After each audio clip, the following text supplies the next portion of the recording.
Shabbat Shalom.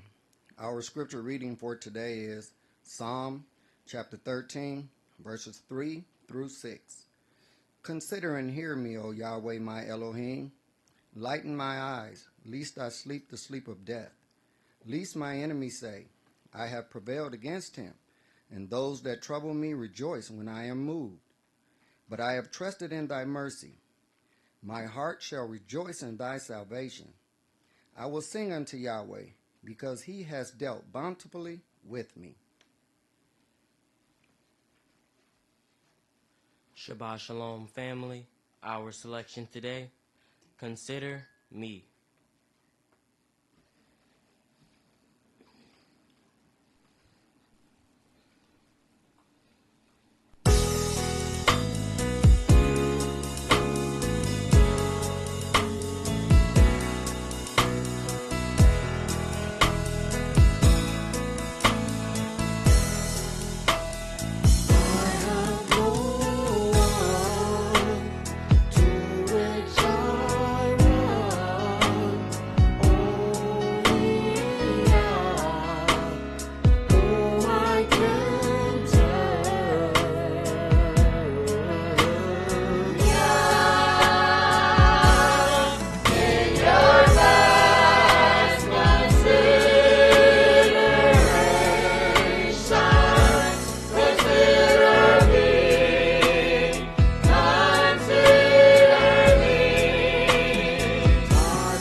The oracles of the UCI.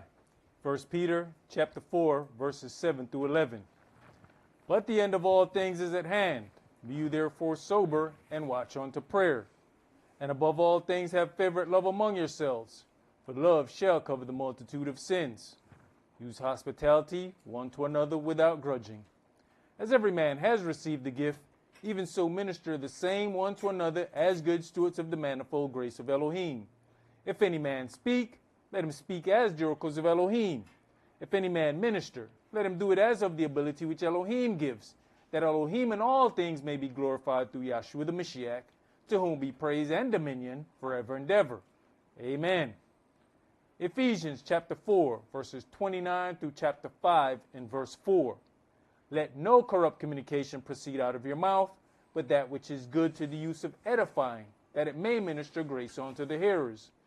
And grieve not the Holy Spirit of Elohim, whereby ye are sealed until the day of redemption. Let all bitterness and wrath and anger and clamor and evil speaking be put away from you with all malice. And be you kind one to another, tender-hearted, forgiving one another, even as Elohim for Yahshua's sake has forgiven you. Be you therefore followers of Elohim, as their children, and walk in love, as the Mashiach also have loved us, and has given himself for us an offering and sacrifice to Elohim for a sweet-smelling savor. But fornication, and all uncleanness, or covetousness, let it not be once named among you as becomes saints. Neither filthiness, nor foolish talking, nor jesting, which are not convenient, but rather giving of thanks. Ecclesiastes chapter 5, verses 1 and 2. Keep your foot when you go to the house of Elohim, and be more ready to hear than to give the sacrifice of fools, for they consider not that they do evil. Be not rash with your mouth, and let not your heart be hasty to utter anything before Elohim. For Elohim is in heaven, and you upon earth. Therefore, let your words be few. Exodus chapter 23, verses 20 and 21. Behold, I send an angel before you, to keep you in the way, and to bring you into the place which I have prepared. Beware of him, and obey his voice. Provoke him not, for he will not pardon your transgressions, for my name is in him. Revelations chapter 3, verses 20 through 22. Behold, I stand at the door and knock. If any man hear my voice and open the door, I will come into him and will sup with him, and he with me. To him that overcomes will I grant to sit with me in my throne, even as I have also overcame and sat down with my Father in his throne. He that has an ear, let him hear what the Spirit says unto the churches. All right, Shabbat Shalom, which is peace on Yahweh's holy Sabbath day. Welcome to another holy convocation that Yahweh has enjoined unto us here in this body of Yahshua. Now, it is written to let your light shine so that it gives light unto all of them that are in the room. We always look at the light as being positive, but what we must understand is that light brings exposure to false deeds. Consider what happens when you enter into a dark room, but everyone there has gotten accustomed to the darkness. Your light, in this case, has now become offensive to them. Consider Joseph, one of the 12 sons of Jacob. He had an amazing gift of dreams and the interpretation of dreams. This gift caused him to shine more than his brothers. They in turn spoke about him negatively behind his back. After a while, the negative feelings exposed themselves in his presence, and they were unable to speak peaceably to him. Joseph loved his brothers, but their envy of his light caused them to separate him from their presence. When you have an overwhelming light, you must prepare yourself to be blocked by those who love and operate in darkness. Let's begin today's sermon in Matthew chapter 5. And today's sermon is entitled, The Offensive Nature of the Light. The offensive nature of the light. There are some things that grow well and operate in darkness. The light actually causes them an issue. We think that when we are walking in the light, that everyone is going to be happy about this light that we are bringing. and we ourselves have to refine our light. You have to learn when to let that light shine. Sometimes you think, okay, because I have a light, this light should shine at all times. You will have to learn that there are certain situations where that is definitely going to make you a target. We have, younger kids who are about to, go off into school, and they're going to be around different groups of people, and you're going to encounter some situations where people say, you know what, I don't like this person, but I don't know why. Their darkness and your light ain't meshing together.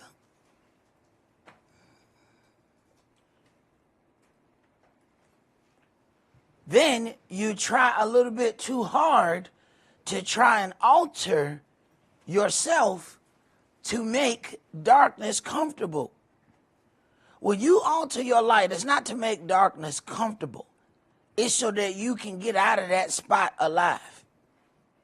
You need to understand why you're doing what you're doing. Because if you think you're going to make darkness comfortable with you, you have another thing coming. You can turn your light all the way out. They are still not going to be comfortable with you because they know you still got the light. Let's begin in Matthew chapter 5 and verse 1. And seeing the multitudes, he went up into a mountain, and when he was set, his disciples came unto him. And he opened his mouth and taught them, saying, Blessed are the poor in spirit, for theirs is the kingdom of heaven. Blessed are they that mourn, for they shall be comforted. Blessed are the meek, for they shall inherit the earth. Blessed are they which do hunger and thirst after righteousness, for they shall be filled. Blessed are the merciful, for they shall obtain mercy. Blessed are the pure in heart, for they shall see Elohim. Blessed are the peacemakers, for they shall be called the children of Elohim. Blessed are they which are persecuted for righteousness' sake, for theirs is the kingdom of heaven. You know, when you look at this part, when it says, blessed are the peacemakers, you ever get to reading some of those stories, like you'll hear like somebody was harmed at a house party or something like that. When you get into the details, you find out who it was, the one who was trying to break it up.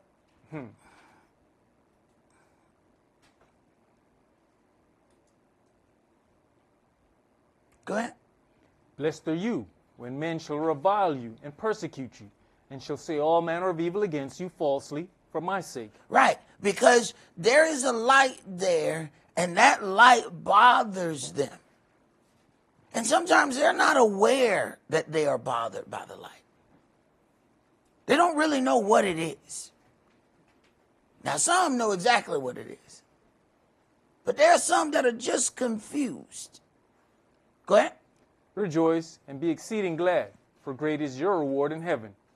For so persecuted they the prophets which were before you. So understand something. That's a part of your works.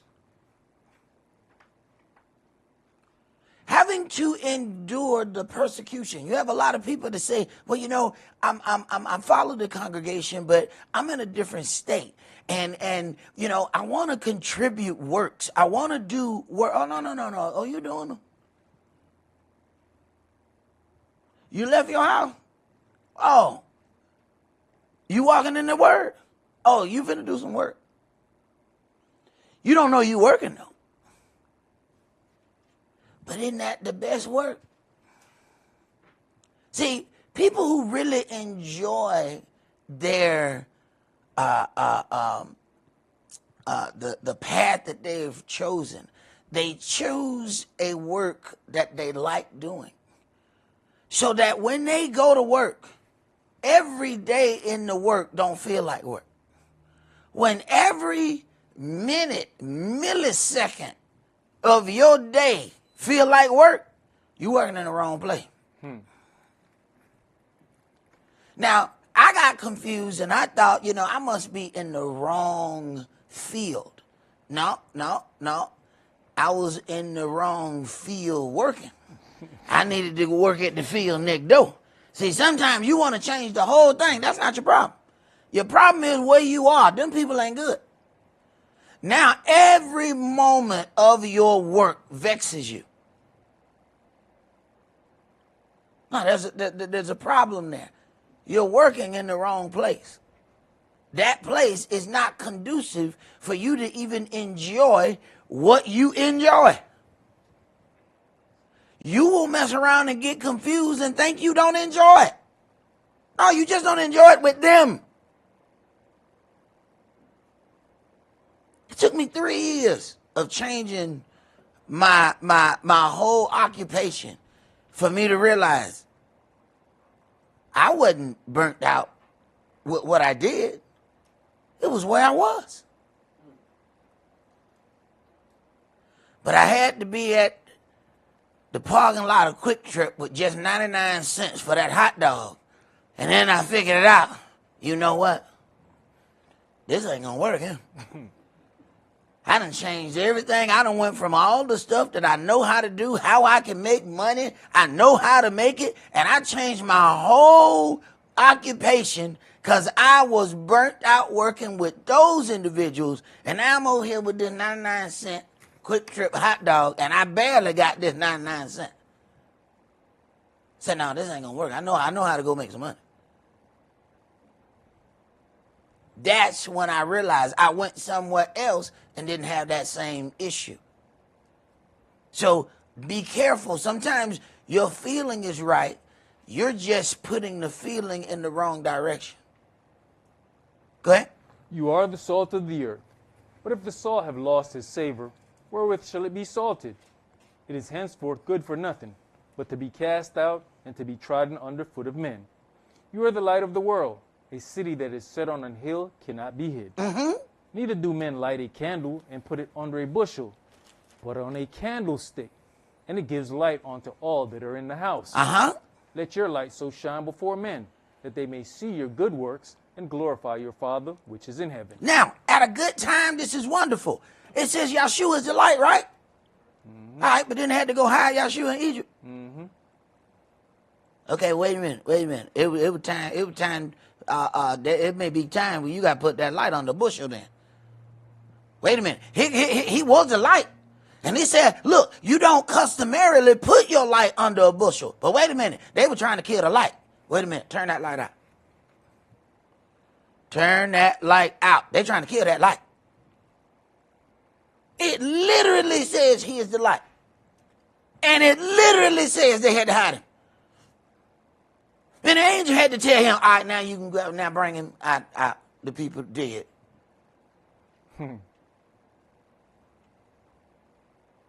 But he was literally that light.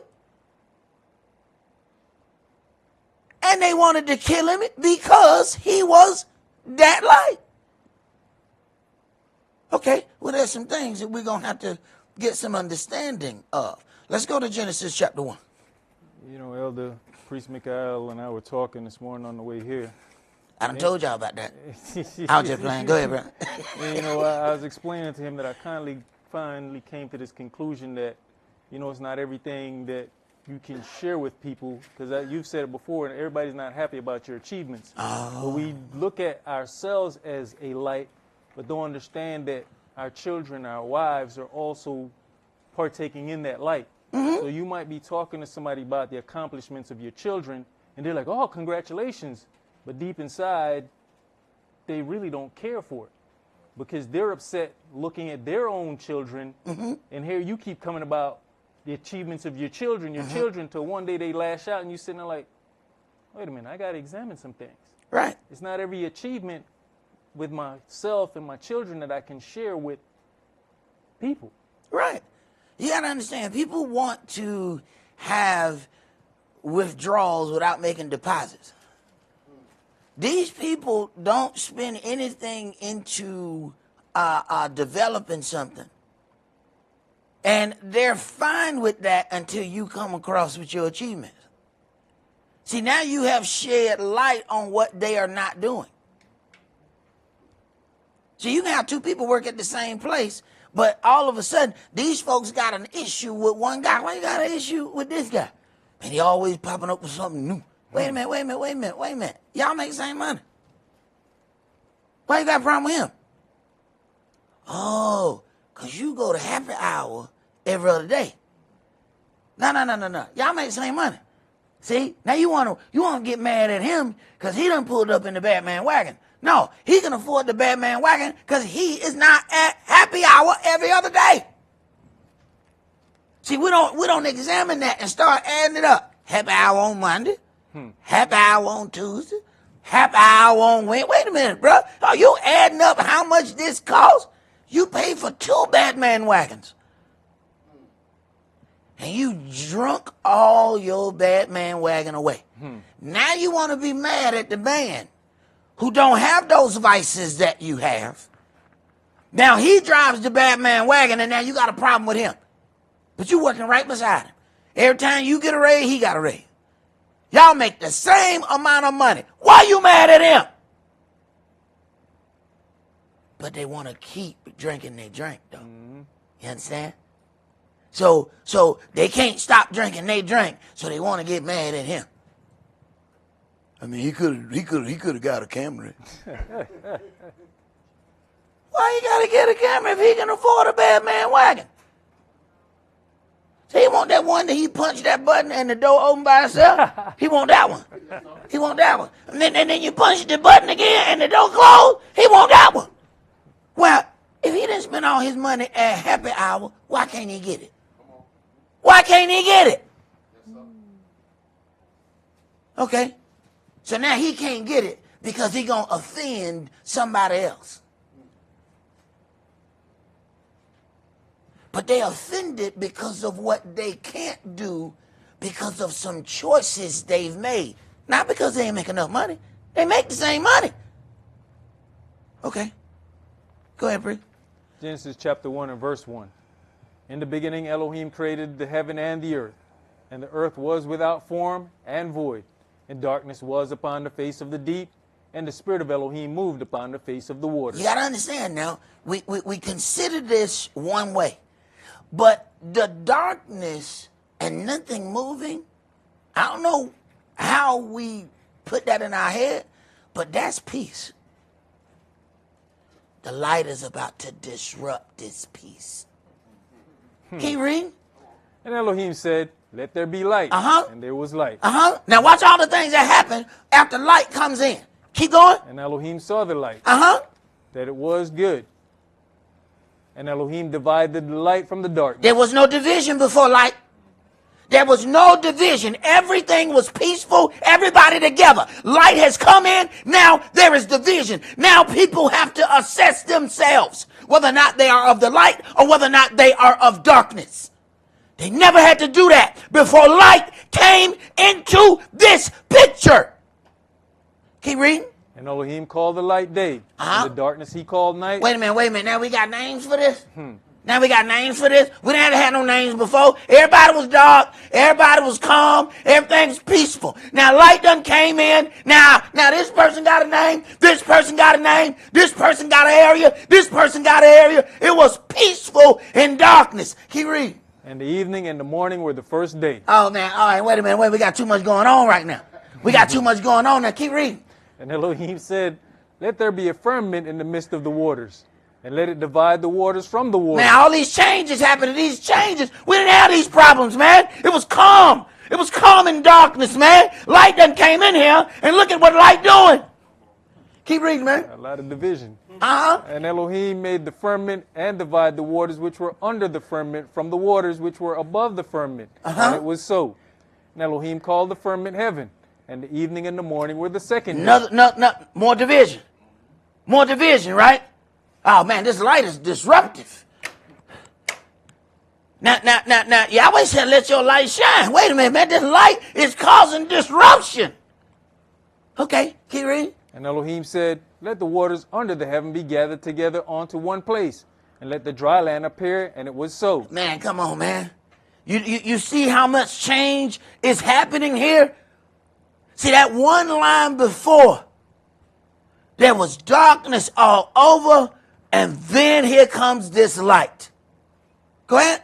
And Elohim called the dry land earth, and the gathering together of the waters called he seas. And Elohim saw that it was good. Now, wait a minute. What was everything? What Now the water said, wait a minute. Why I got to be called water and they got to be called dry land? The dry land, the land was up under us. Now the dry land done came out and separated itself from me. All because of this light. Okay, keep reading. And Elohim said, let the earth bring forth grass, the herb yielding seed, and the fruit tree yielding fruit after his kind. Let me tell you something about this light and what it do. When that light hit the ground then has to separate for something to shoot out of it. Oh, this is disruptive. This is disruptive. That ground was calm dirt by itself. But the light has made a change in it. Go ahead. Whose seed is in itself upon the earth, and it was so. And the earth brought forth grass, and herb yielding seed after his kind, and the tree yielding fruit, whose seed was in itself after his kind. And Elohim saw that it was good. And the evening and the morning were the third day. And Elohim said, let there be lights in the firmament of the heaven to divide the day from the night. Now, we got different sets of light now.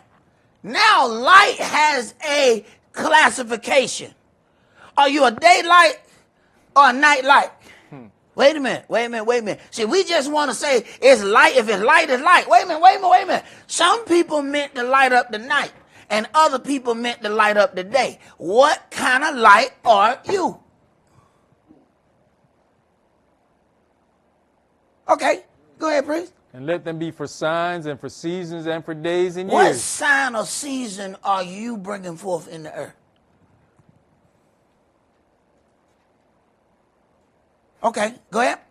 And let them be for lights in the firmament of the heaven to give light upon the earth. And it was so. And Elohim made two great lights, the greater light to rule the day, and the lesser light to rule the night. Wait a minute now. So before, everything is fine in darkness, but now we got a greater light and a lesser light. Now, do the lesser light want to stay being a lesser light?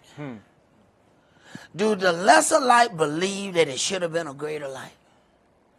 Does the lesser light now have a problem with the greater light? Do the lesser light go in and spread rumors about the greater light? You know, I heard.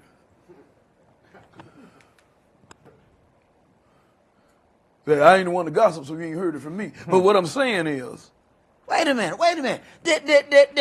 Does the moon spread rumors about the sun? I heard that every day it just turned its back on us. What? Every day it goes dark. It don't have enough light. Oh. That's why I have to come in. Oh. Okay, go ahead.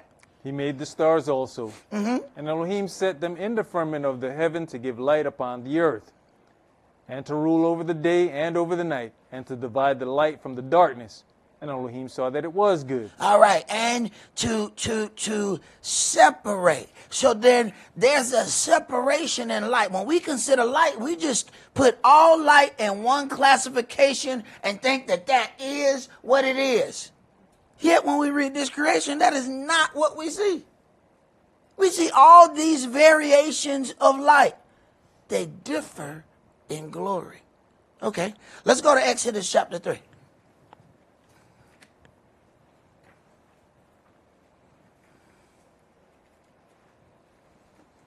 See, strange things happen on the earth when the differences in glory of the light becomes even.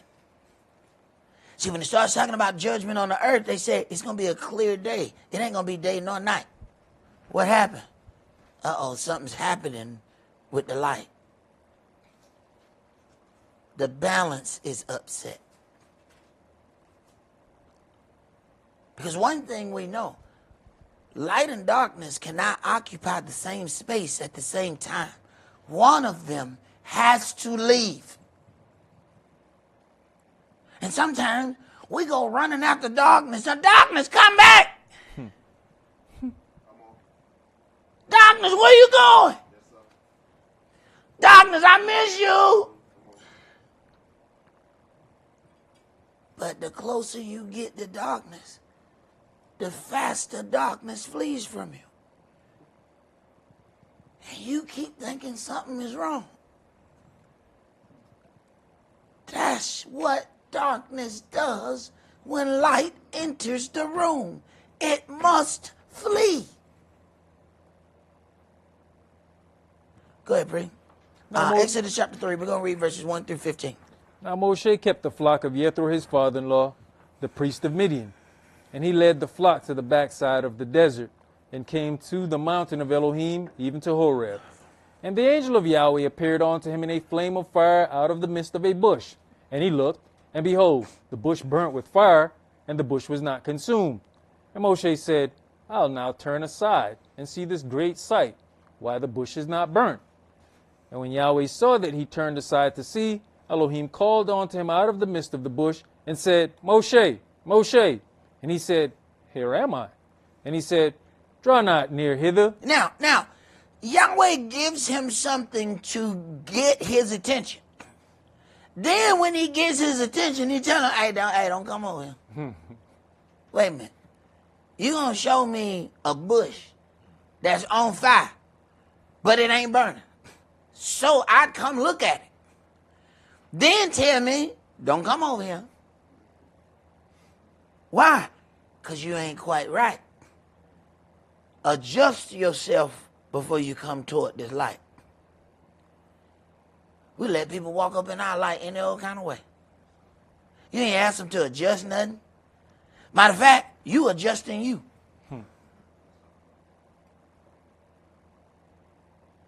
You adjusting you so they'll feel comfortable. No, the person approaching the light has to adjust, not the light. Go ahead. Draw not near hither. Put off your shoes from off your feet. For the place wherein you standeth is holy ground. The place where you stand is holy ground. Adjust yourself. I ain't finna turn down the fire. Turn that fire down just a little bit so it ain't all the way holy. Just turn it down. Just turn it down. Turn it down a little bit. You know what I'm saying? It'll be like blessed, but not holy. You know what I'm saying? Let's turn it down a little bit. All right, come on, Moses. No. That's not what happened. Go ahead. Moreover, he said, I am the El of your father, the El of Abraham, the El of Esaac, and the El of Jacob. And Moshe hid his face, for he was afraid to look upon Elohim. Now, you see how some people operate.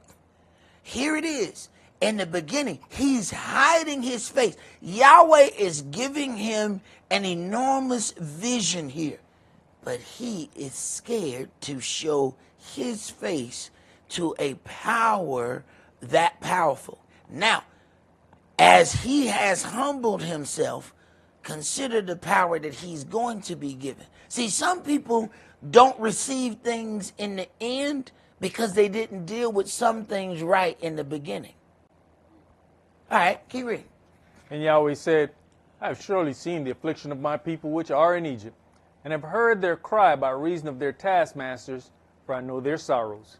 And I am come down to deliver them out of the hand of the Egyptians, and to bring them up out of that land onto a good land and a large, onto a land flowing with milk and honey, onto the place of the Canaanites, and the Hittites, and the Amorites, and the Perizzites, and the Hivites, and the Jebusites. Now therefore, behold, the cry of the children of Israel is come unto me, and I have also seen the oppression wherewith the Egyptians oppressed them. Come now therefore, and I'll send you unto Pharaoh, that you mayest bring forth my people, the children of Israel, out of Egypt. And Moshe said unto Elohim, Who am I, that I should go unto Pharaoh, and that I should bring forth the children of Israel out of Egypt? You are somebody who know the layout of the land. You are somebody who I have separated and gave you my word. You are also someone that they're going to have a little bit of indignation with because of how you left. Perfect. Perfect. Go ahead. And he said, Certainly I'll be with you, and this shall be a token unto you that I have sent you. When you have brought forth the people out of Egypt, you shall serve Elohim upon this mountain. And Moshe said unto Elohim, Behold, when I come unto the children of Israel, and shall say unto them, The El of your fathers has sent me unto you, and they shall say to me, What is his name? What shall I say unto them? And Elohim said unto Moshe, Yahweh. And he said, Thus shall you say unto the children, Yah has sent me unto you. Right. Yah has sent me unto you. You have all these people going through all of this. Now his name is Yahuwah. Now it's Yahweh. Now it's Yah this. The name is Yah. That's why Psalm 68 says he is extolled by his name Yah. It don't say Yahuwah. It don't say Yahweh. It don't say Yahweh. It says Yah. What comes after that is a statement of his power. So we sitting here want to be all understanding great. No, it's not I am that I am, is I am who I will be. So we actually arguing about what comes after Yah. Sometimes folk just got to be different because they got to make a reason for their separation. Well, you ain't never have to make no reason for the separation. The door opened the same way when you came in as when you going to go out of it. You ain't got to make no reason. There's no reason needed for your treason. Just walk right out of it. It swings both ways. It's beautiful. I love doors. Go ahead, Bree.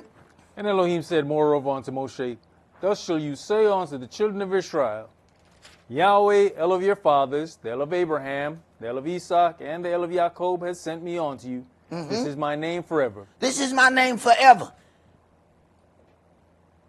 Go ahead. And this is my memorial unto all generations.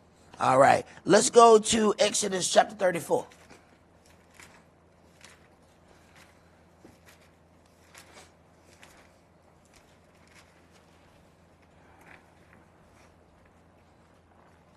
Exodus 34, and let's start at verse 27. Now remember now, this is the same one who wouldn't look at the light. He hid his face. All right, go ahead. And Yahweh said unto Moshe, Write you these words. For after the tenor of these words I have made a covenant with you and with Israel. And he was there with Yahweh 40 days and 40 nights. He did neither eat bread nor drink water.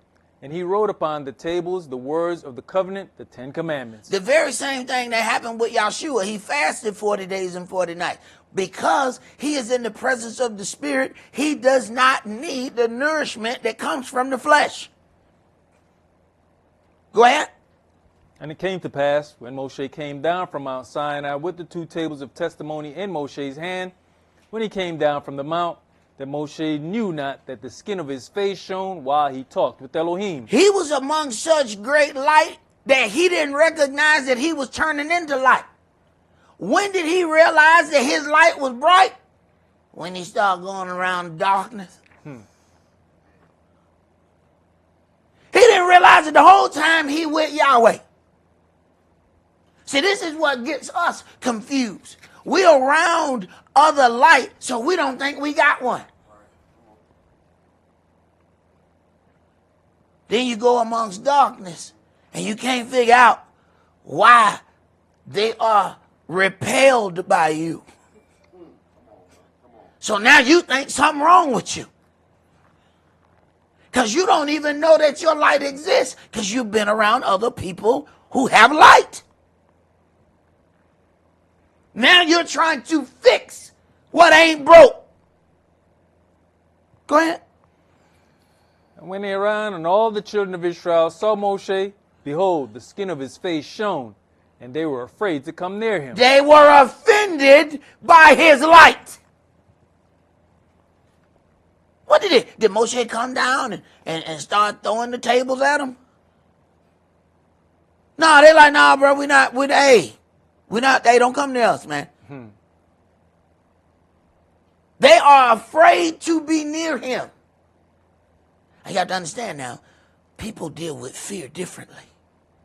See, some people, because when they fear something, they just give it compliments all day. They're scared of it. Some people, when they fear something, they talk about it in a negative fashion and keep backing up. Sometimes you have to notice fear. It does not always show itself in the same way. Some of these people are thinking completely negative thoughts about Moshe. Because that's what fear does to some people. Go ahead. And Moshe called unto them, and Aaron and all the rulers of the congregation returned unto him, and Moshe talked with them. He's got to convince them to come back. Don't run away from the light. Go ahead. And afterward all the children of Israel came near, and he gave them in commandment all that Yahweh had spoken with him in Mount Sinai. Until Moshe had done speaking with them, he put a veil on his face. So now he's got to put a lampshade on. Because the regular dark individuals of Israel cannot stay in the presence of this light. He's got to put a shade on it just so he can finish telling them what Yahweh said. Go ahead. You know, Elder, it's funny that nowadays one of the things we brag on is having a dimmer switch on our lights. Uh-huh. Yeah. Look at this, man. I can dim the light. Uh-huh. Oh, we've been had a dimmer switch. We've been dimming our light for generations. Go ahead. But when Moshe went in before Yahweh to speak with him, he took the veil off until he came out. Now, so light could be comfortable around other light. Okay, so he didn't have to dim his light around Yahweh. He had to dim his light around the individuals of darkness. See, here's that part where you go around talking about your accomplishment and you just shining your little light. Well, my kid did this. You gonna get your kid beat up. That's what you gonna get. That's what you gonna get. You gonna wonder why your kid come home with that big old eye. What happened? If you keep talking, Daddy, shut up. He called me in the bathroom. All the children of darkness. They said they mama and them told them all these stories. Right. Right. Okay. Go ahead. And he came out and spake unto the children of Israel that which he was commanded. And the children of Israel saw the face of Moshe, that the skin of Moshe's face shone. Now he got to realize where he at now. Go ahead. And Moshe put the veil upon his face again until he went in to speak with him. All right. Okay. So now he's got to go back and forth in between these two groups of people. One group of people, he can readily show his light. Another group of people, he's got to put a shade on it. Okay. You need to recognize who you are amongst. Mm-hmm. Don't think just because you got a light that you can go out and show everybody your light. Okay. All right. Let's go to John chapter 1. Now keep in mind, now all we're dealing with is Israel. Now we a lot of times when we encounter some problems, we like to say, you know, the Gentiles this, the Gentiles that. We ain't read no Gentiles yet. We ain't read nothing about no Gentiles. Ain't nothing up to bit. What time is it? We ain't read nothing about this. Is all this persecution come from somebody who looked just like you. Okay. All right. Yohanan chapter 1, and let's read verses 1 through 15. In the beginning was the Word, and the Word was with Elohim, and the Word was El. The same was in the beginning with Elohim. All things were made by him, and without him was not anything made that was made. In him was life, and the life was the light of men. And the light shines in darkness, and the darkness comprehended it not. Now, people don't do well when they don't understand something. People don't do well when they can't put together how it has the power that it has. So darkness don't understand light. And you're trying to make somebody understand you. Go ahead. There was a man sent from Elohim, whose name was Yohanan. The same came for a witness, to bear witness of the light, that all men through him might believe. He was not that light, but was sent to bear witness of that light. That was the true light, which lights every man that comes into the world. Mm-hmm. He was in the world, and the world was made by him, and the world knew him not. He came unto his own, and his own received him not. But as many as received him, to them gave he the power to become the sons of Elohim. In other words, he gave you a little light then. If the light then brings forth that you should be a son, then you got a little light just by dealing with him. Go ahead. Even to them that believed on his name, which were born not of blood, nor of the will of the flesh, nor of the will of man, but of Elohim. And the world was made flesh, and the Word was made flesh, and dwelt among us. And we beheld his glory, the glory as of the only begotten of the Father, full of grace and truth. Johannes bare witness of him, and cried, saying, This was he of whom I spake. He that comes after me is preferred before me, for he was before me. For he was before me. Let's go to Mark chapter 6.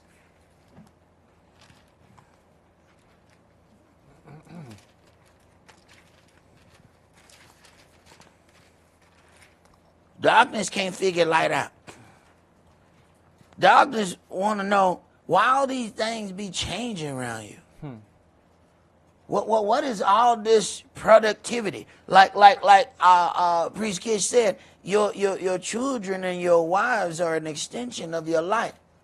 Wait a minute. They are now getting bothered. Now you got accessory lights. Wait a minute. Not that you just got a light. You got all these damn accessory lights. What is that? You was standing over here, but then another light just went around right there. Who was that? Oh, that was Junior. What? One light just streaked across the room. Yeah. Oh, that was my baby light. That was my baby just went right. Oh, now you really causing some problems now. See, bad enough they got a problem with your light. Now you gonna have nerve to show up with accessory lights. Then you make the lights blink. Hey, little Junior, sing that song. Little Junior, sing that song that you sing for Daddy. Hey, like, I'm going to punch his lights out. All right, okay, all right. Okay, go ahead, Bree. And he went out from thence, and came into his own country, and his disciples followed him. And when the Shabbat day was come, he began to teach in the synagogue, and many hearing him were astonished, saying, From whence has this man these things? And what wisdom is this which is given unto him, that even such mighty works are wrought by his hands? Now, people get confused or they get angry when they can't figure something out. It says, darkness did not comprehend the light. Now, if Yahweh had chose one of the priests in the temple, they would have felt better. They want to know, how do you have this ability? How do you have this knowledge? We can't figure out what school you went to. How you know this?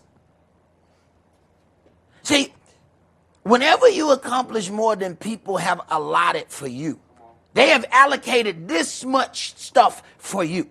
So if the doctor or the lawyer gets a Mercedes, nobody gets angry. But when the construction worker gets a Mercedes, people got a problem. Why are you angry with him? Because he shouldn't be able to have that. Who the hell are you to tell him what he ought to be able to afford?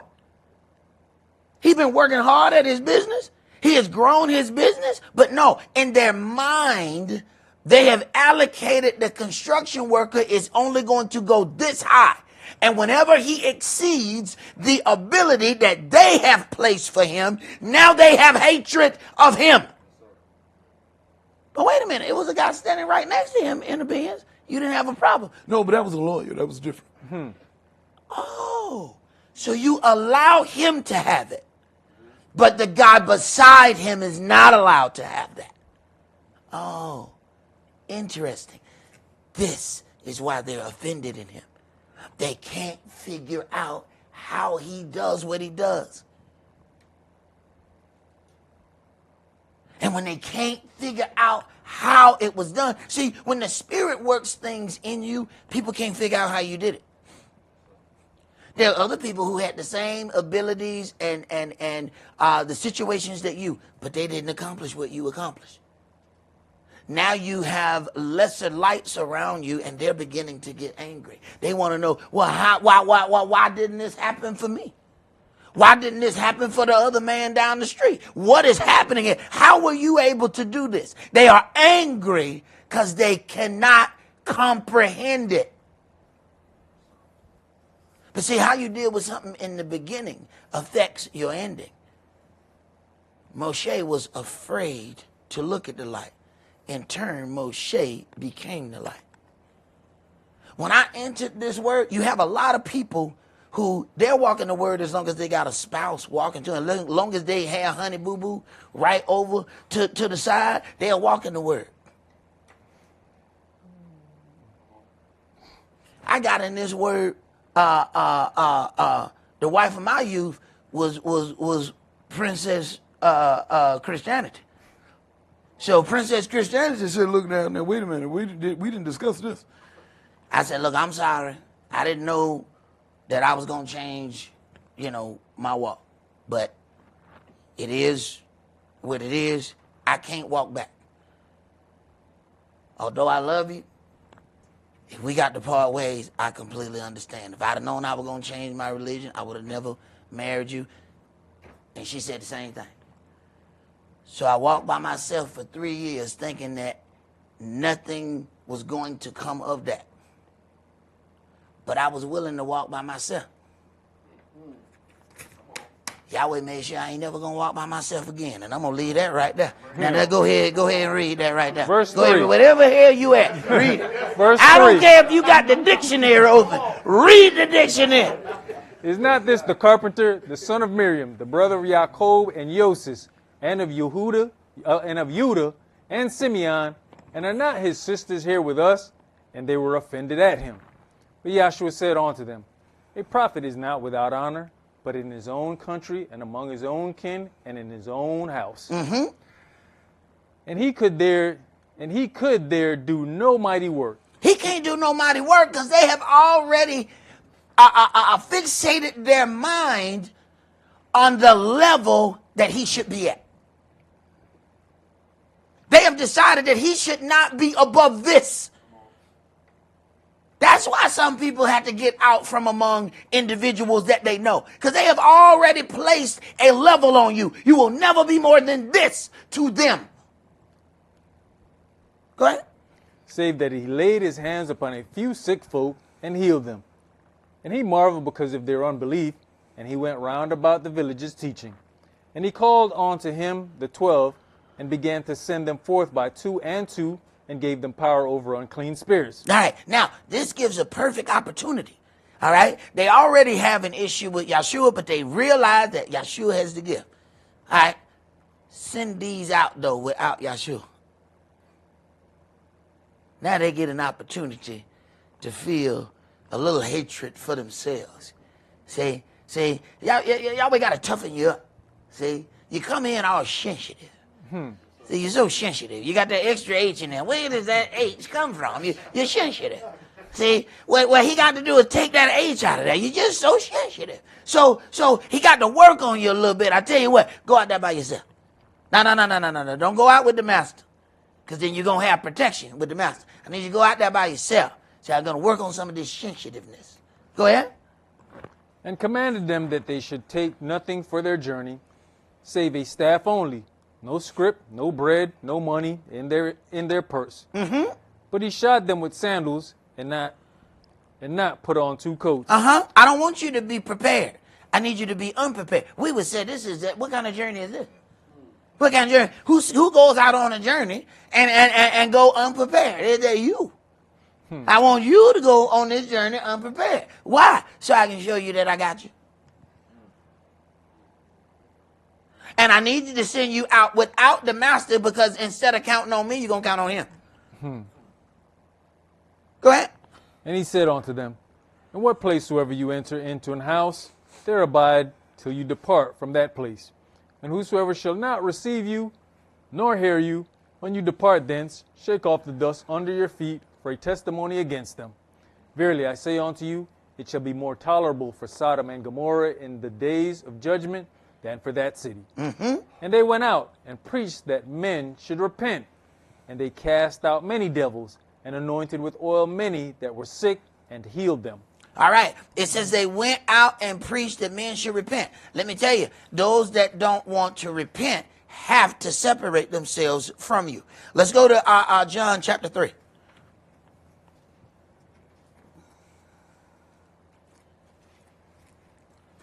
John chapter 3, and we're going to read verses 16 through 21. For Elohim so loved the world that he gave his only begotten Son, that whosoever believes in him should not perish, but have everlasting life. Uh-huh. For Elohim sent not his Son into the world to condemn the world, but that the world through him might be saved. He that believes on him is not condemned, but he that believe not is condemned already, because he has not believed in the name of the only begotten Son of Elohim. And this is the condemnation, that light is come into the world, and men love darkness rather than light, because their deeds were evil. Wait a minute. So, men love darkness rather than light because their deeds were evil. Okay, now it's a personal preference because they operate better around individuals of darkness. Keep reading. For everyone that does evil hates the light. Wait a minute. Everyone that does evil hates the light. Go ahead. Neither comes to the light. Lest his deeds should be reproved. Wait a minute. They got to get away from the light because there's reproving there. Because the light is going to shine and expose their deeds. And they don't want to be exposed, so they have to keep trying to lessen the light. Now, if they can't just run away from the light, they need to see if they can talk against the light to make the light not shine as bright as it normally does. Okay. Go ahead, brother, you finish that? But he that does truth comes to the light, that his deeds may be made manifest, that they are wrought in Elohim. So he that operates in truth has no reason to run from the light. Let's go to Luke chapter 6.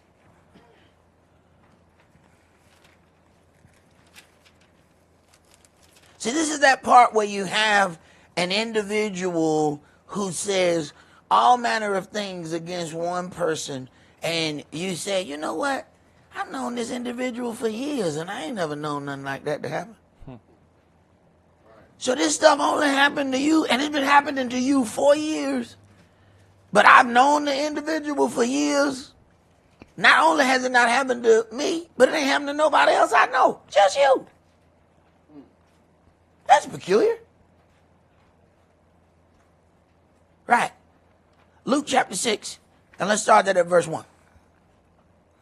And it came to pass on the second Shabbat, after the first, that he went through the cornfields, and his disciples plucked the ears of corn, and did eat, rubbing them in their hands. And certain of the Pharisees said unto them, Why do you that which is not lawful to do on the Shabbat days? And Yahshua answering them said, Have you not read so much as this, what David did when himself was an hungered, and they which were with him? How he went into the house of Elohim, and did take and eat the showbread, and gave it also to them that were with him, which is not lawful to eat, but for the priests alone? Right. So he's explaining to them that these disciples are priests, whether you want to give them that authority or whether you want to give them that title or not. People are sitting here and they go to, why would you call yourself a priest? Read what he's saying here. How do these disciples get the ability to profane the Sabbath and be held blameless? They're not just followers. There's something greater than that. Go ahead. And he said unto them that the Son of Man is Adonai also of the Shabbat. And it came to pass also on another Shabbat that he entered into the synagogue and taught, and there was a man whose right hand was withered. And the scribes and Pharisees watched him, whether he would heal on the Shabbat day, that they might find an accusation against him. Wait a minute, they're looking for something to accuse him. They can't find nothing bad, so they're going to use the good and turn the good around. Darkness going to try anything. I'm going to take the good that this man is going to do and speak about it in a negative manner. Only Jake is so skilled at finding a way to get you to help them and then blame you for helping them. I hate that you the one that got me from having to live out on these streets. What? Then you asked me to help keep you off the street? Yeah, but I wish it wasn't you. Oh. Only Jake. Go ahead. But he knew their thoughts, and said to the man which had the withered hand, Rise up, and stand forth in the midst. And he arose and stood forth. Then said Yahshua unto them, I'll ask you one thing. Is it lawful on the Shabbat days to do good or to do evil, to save life or to destroy it? And looking round about upon them all, he said unto the man, Stretch forth your hand. And he did so, and his hand was restored whole as the other. But he had to ask this question. Is it lawful to do well on the Sabbath day? Because he's about to be blamed. See, it's one thing to say, they're going to take something that I did in the past and they're going to use it against me. It's something altogether different to know they about to use what you about to do right now in the next 20 seconds. And they about to use this against you. Now, do you let the man keep the withered hand because they're going to talk about you? Or do you go ahead and heal the man and let them talk about you? Go ahead. Either which way it goes, somebody going to be talking because somebody going to say, y'all don't believe he wouldn't heal that man's hand. That's the one thing you have to understand. Darkness is going to talk about you one way or another. You're not going to make them happy. You can change this. You say, you know what? They don't like the way I talk. So I'm going to talk better. Then you start talking better. They say, you know what? He up it and think he better than us. Wait a minute. Before, you didn't like this talk. You don't like this. Okay. Right. It's going to find something no matter what you do. The only way to make them happy is to completely get rid of your light. And as long as you're walking in the Word, you already have a light. Now, how you walk in the Word causes that light to magnify. But just being in it, you have a light. You can't get rid of it. Go ahead. And they were filled with madness, and communed one with another what they might do to Yahshua.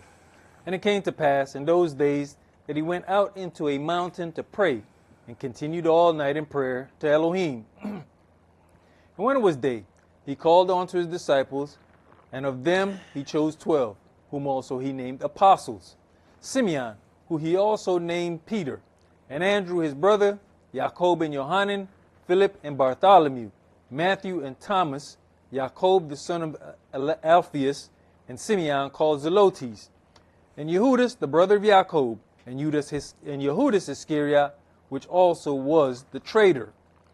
And he came down with them, and stood in the plain, and the company of his disciples, and a great multitude of people out of all Judea and Jerusalem, and from the sea coast of Tyre and Zidon, which came to hear him, and to be healed of their diseases.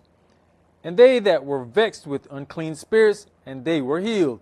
And the whole multitude sought to touch him, for there went virtue out of him, and he healed them all. And he lifted up his eyes on his disciples, and said, Blessed be you poor, for yours is the kingdom of Elohim. Now, verse 19, and the whole multitude sought to touch him, for there went virtue out of him, and healed them all.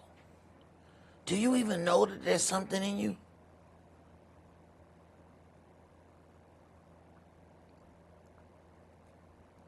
And we're so quick to give it away. Or we'll let the adversary, the devil, tell us because we got another issue that we don't have a light. No, you got a light and that issue. The issue didn't put out that light. Go ahead. Blessed are you that hunger now, for you shall be filled. Blessed are you that weep now, for you shall laugh. Blessed are you when men shall hate you, and when they shall separate you from their company, and shall reproach you, and cast out your name as evil for the Son of Man's sake. Now listen, blessed are you when men shall hate you, and when they shall separate you from their company. Oh, they're going to block you. They're going to say, no. I don't want to be around you anymore. That darkness can't stand not one more second of that light. Because it keeps reproving them. And they don't want to be reproved. See, for somebody who can't remember where their house is, you cause them a problem going home every night. For somebody who can't remember when to go to work, you cause them a problem by going to work. These just regular things that you do, that you are casting light on other people's darkness. You don't even know it. You just doing you. You doing what you have been told you're supposed to be doing. But you are causing some person of darkness problems. They getting upset. Why you got to come in on time every time? Brother, they said we're supposed to be here at 8. I was getting here at the time we're supposed to. Man, don't nobody get to work on time every time. Mm-hmm. What is wrong with you? I had a guy that worked at a construction thing, and they have jobs that are allotted for a certain amount of hours. But he finished this thing, and he turned it in and said, hey, this didn't take but 3 hours. The other construction workers had a conversation with him. He said, look, this is like mechanic job. When a mechanic get a job, they say, okay, this alternator, this takes 3 hours. Now, it may not take him but 1, but he charges for the 3 hours that the job is allotted for. So this construction worker put in his stuff, boom, this didn't take but 2 hours. So the other construction workers, they had to have a little small conversation with him. So they brought him over to the edge of the building, put their arm around him, let him make sure, look down. He looked down, he said, boy, that's a long way. It sure will. The next time the job say it take 5 hours, make sure you put 5 hours on there. Put 2 one more again. Look down again. All right. We clear? He said, we crystal. It will be here. We'll say 5 next time, boss. Nah, yeah, right. Okay. Then let him know. Look here. Come through here with these fancy dealings again. The job is allotted for this amount of time. Don't you finish it before that amount of time. Don't do it no more. Okay. All right. Now, there are occasions where you will need to do diligent research to discover why your brother is offended in you. I once had a friend who I was very close to, who had been best friends with me since the 8th grade. After college, I purchased a home. At the housewarming party, my best friend and I began to argue aggressively. I later found that he could only be my friend as long as we were on the same level. By purchasing the home, to him, I became the aggressor and changed the boundaries of our relationship. Years later, some diligent observers in the Word would band together to purchase a house to serve our Elohim in. The previous issue presented itself again, but this time on multiple levels and with multiple individuals. In one of the issues, someone I once called a friend spake to other friends about something that they had against me. The supposed issue was said to be 7 years old, but only seemed to appear at random intervals. When I examined the intervals, I found that they were not random at all. The issue was dormant 5 years, appeared 2 years ago, and then again resurfaced 2 months ago. When I examined what was occurring during these times, I discovered why my frenemy was offended in me. 2 years ago, me and a few diligent observers purchased this house. And then 2 months ago, my frenemy lost his house. So your light can be offensive, not because it became brighter, but because your friend ended up in a darker place. Let's go to Jeremiah chapter 37. Sometimes I ain't got nothing to do with you. They just ended up in a darker place, and they need to blame somebody. And why not blame this person with all this damn light?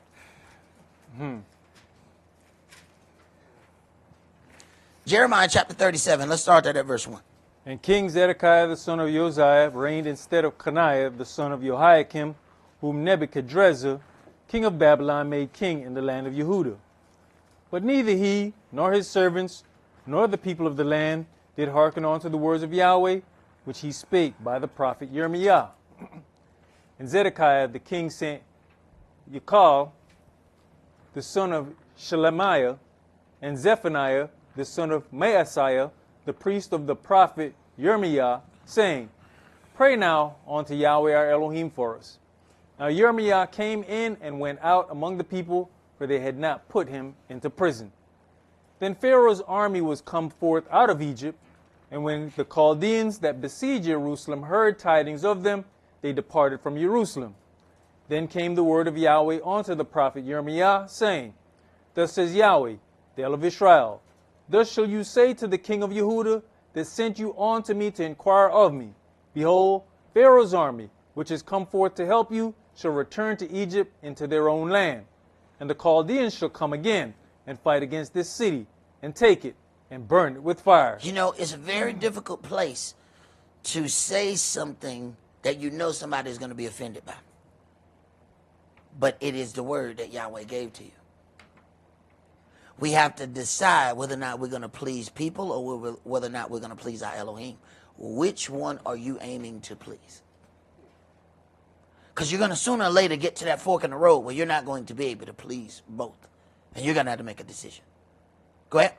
Thus says Yahweh, Deceive not yourselves, saying, The Chaldeans shall surely depart from us, for they shall not depart. For though you had smitten them, the whole army of the Chaldeans that fight against you, and there remain but wounded men among them, yet should they rise up every man in his tent, and burn this city with fire. And it came to pass that when the army of the Chaldeans was broken up from Jerusalem for fear of Pharaoh's army, then Jeremiah went forth out of Jerusalem to go into the land of Benjamin, to separate himself thence in the midst of the people. And when he was in the gate of Benjamin, a captain of the ward was there, whose name was Ariah, the son of Shelemiah, the son of Hananiah, and he took Jeremiah the prophet, saying, You falleth away to the Chaldeans. Then said Jeremiah, It is false. I fall not away to the Chaldeans. But he hearkened not to him. So Ariah took Jeremiah and brought him to the princes. Wherefore the princes were angry with Jeremiah, and smote him, and put him in prison, in the house of Jonathan the scribe, for they had made that the prison. Right. So you have all of this going forth. None of it's true. But one thing is leading to another thing, and now you got other individuals. And, you know, the more people we're able to get caught up in foolishness, the more we believe that this atrocity is true. But When Jeremiah was entered into the dungeon and into the cabins, and Jeremiah had remained there many days, then Zedekiah the king sent and took him out. And the king asked him secretly in his house and said, Is there any word from Yahweh? Now, the man done secretly got you out. You are now placed in a difficult position. Do you say something nice so he'll keep you out? Now, everybody say, because everybody claim they read. All the disciples said, oh, we going to ride me down with you like 4 flat tires. Right. Now, what do you say at this point after you done a little time and you want out? And now somebody pull you out. They discussing with you. Now you done got a real meal. You can lay down on a real bed. You get a wash. Oh man, this is comfort. Now, is there any word from Yahweh? Now, what do you do? Go ahead. And Jeremiah said, There is. For, said he, you shall be delivered into the hand of the king of Babylon. See, that's what you call a worker. I appreciate you getting me out of prison. And now, you know what this bread is? Man, it's been so long since I had hot bread. Is that the olive oil on there? Is that the olive oil with the pepper all up in there? Boy, this is delicious. But I'm trying to tell you, they finna come get you, though. You understand? You finna get dipped with. Now, he could have said, you know, love, peace, and hair grease. Keep me out of here. No. Go ahead. Moreover, Yirmiah said unto King Zedekiah, what have I offended against you, or against your servants, or against this people, that you have put me in prison? He didn't go up. See, a lot of people wouldn't. I'm going to tell you what this would be like a parole hearing. And when people go into parole hearing, they go to try to tell people how good they are and how they should be allowed back into society. He is at his parole hearing, and he's still cutting them. Right. See, the righteous are as bold as a lion. You can huff and puff, but you ain't going to blow no lion's house down. He ain't scared. That rah-rah ain't going to work for him. You put him in prison, put him in the dungeon. When you let him out, he going to say the same thing. Go ahead. Where are now your prophets which prophesied unto you, saying, the king of Babylon shall not come against you, nor against this land? Therefore hear now, I pray you, O my master the king, let my supplication, I pray you, be accepted before you, that you cause me not to return to the house of your Nathan the scribe, lest I die there. Then Zedekiah the king commanded that they should commit Yirmiah into the court of the prison. Now wait a minute. He still made his request all while telling the truth. He didn't go in there and lie. See, some people you find that they say one thing behind everybody's back. You get them in a circle, all of a sudden they ain't talking. Wait a minute. Here go all the people who have heard these sayings. Go ahead and tell all the people what you've been telling them one by one. Now they all in a room. Now all you hear is crickets. Wait a minute, where these crickets come from? Wait a minute, where's the talk? No. A real servant. You put them in that circle if you want to. You're going to get the same thing as what you got when y'all had a private conversation. Go ahead. And that they should give him daily a piece of bread out of the baker's street, until all the bread in the city were spent. Thus Yirmiah remained in the court of the prison. All right, let's go to Matthew chapter 27.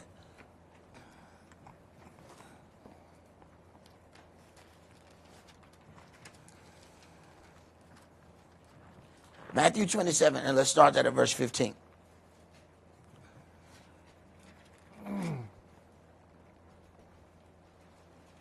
Now at that feast the governor was wont to release unto the people a prisoner whom they would.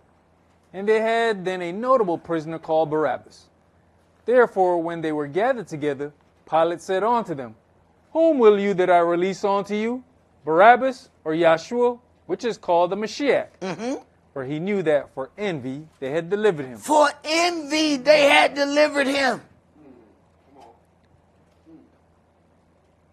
They are bothered by the physical manifestation of the light. They are envious.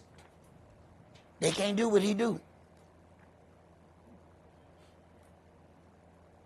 And since they can't make themselves rise up, they need to try to make him fall down. See, it was something that my stepdaddy used to tell me. He said, you know, the rich don't have to get richer. If they can make you poor, then they became richer by default. Sometimes people can't climb up the way you are. So they need to knock you down so y'all will be on equal footing. Go ahead. When he was set down on the judgment seat, his wife sent unto him, saying, have you nothing to do with that just man? For I have suffered many things this day in a dream because of him. But the chief priests and elders persuaded the multitude that they should ask Barabbas and destroy Yeshua. The governor answered and said unto them, whether of the two will you that I release unto you? They said, Barabbas. Pilate says unto them, what shall I do then with Yeshua, which is called the Mashiach? They all say unto him, let him be crucified. So they're willing to kill a man because of envy. And they've led other people. How did they do it? They kept telling other people them falsehoods. But the whole thing is about envy. Now other people are involved in something that they don't even understand. Crucify him. They don't even know what they're talking about.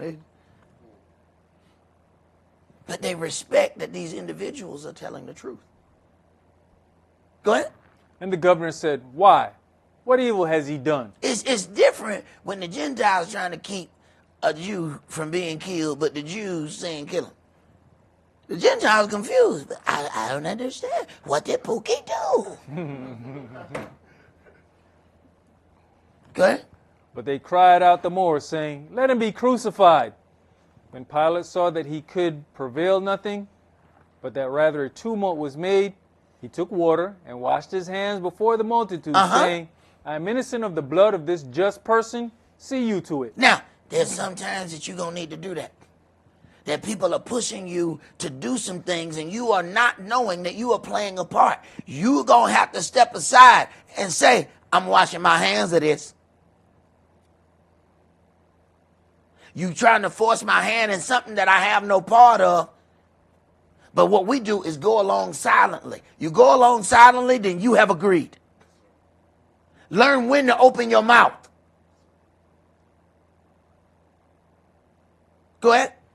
Then answered all the people and said, his blood be on us and on our children.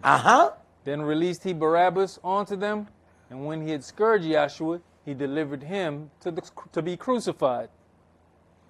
All right, let's go to Luke chapter 19.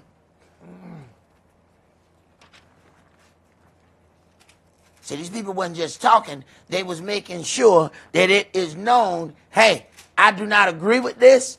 Because of my job, I am being pushed to crucify this man, but I do not believe that this man is guilty. I'm washing my hands of this, and he had to say it publicly. So we want to go off and say these things privately. Your private talk don't matter. You didn't say it publicly?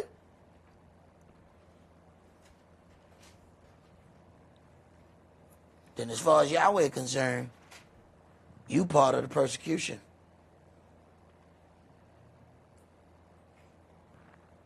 Now, we can't go and redo things that's been already done, but we can control how we're going to operate going forward. Luke chapter 19, let's start at verse 11. And as they heard these things, he added and spake a parable, because he was near to Jerusalem, and because they thought that the kingdom of Elohim should immediately appear. He said, therefore, a certain nobleman went into a far country to receive for himself a kingdom and to return. And he called his 10 servants and delivered them 10 pounds, and said unto them, Occupy till I come. But his citizens hated him, and sent a message after him, saying, We will not have this man to reign over us. Wait a minute. His citizens hated him. They said, we're not going to have this man to reign over us. They don't like the man that Yahweh chose. Go ahead. And it came to pass that when he was returned, having received the kingdom, then he commanded these servants to be called unto him, to whom he had given the money, that he might know how much every man had gained by trading. Then came the first, saying, Adonai, your pound has gained 10 pounds. And he said unto him, Well, you good servant, because you have been faithful in a very little, have you authority over 10 cities. Now, remember what I said about how you begin and how you end? Yahweh pays attention to how you operate without. So, how he operated with this part that was given unto him gives him access and authority to receive more. Okay, go ahead. And the second came, saying, Adonai, your pound has gained 5 pounds. And he said, likewise to him, be you also over 5 cities.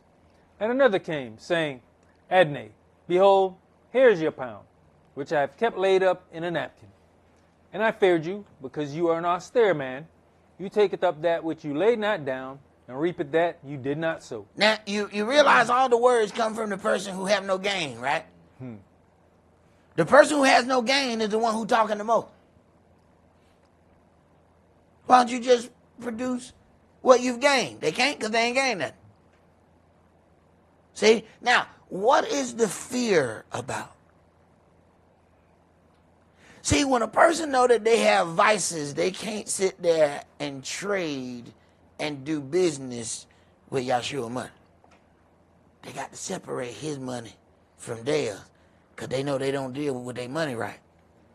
So they got to take Yahshua money, put it in a napkin, dig a hole, and put it in the ground. That way the next time they go on a binge, they're not going to take Yahshua money. So they actually think they did right when they dug in that hole, pulled Yahshua's money out the hole and said, look, I still got it. See? See, when I went and bought all that cognac, I didn't use none of your money. When I went and bought those stogies, I didn't use none of your money.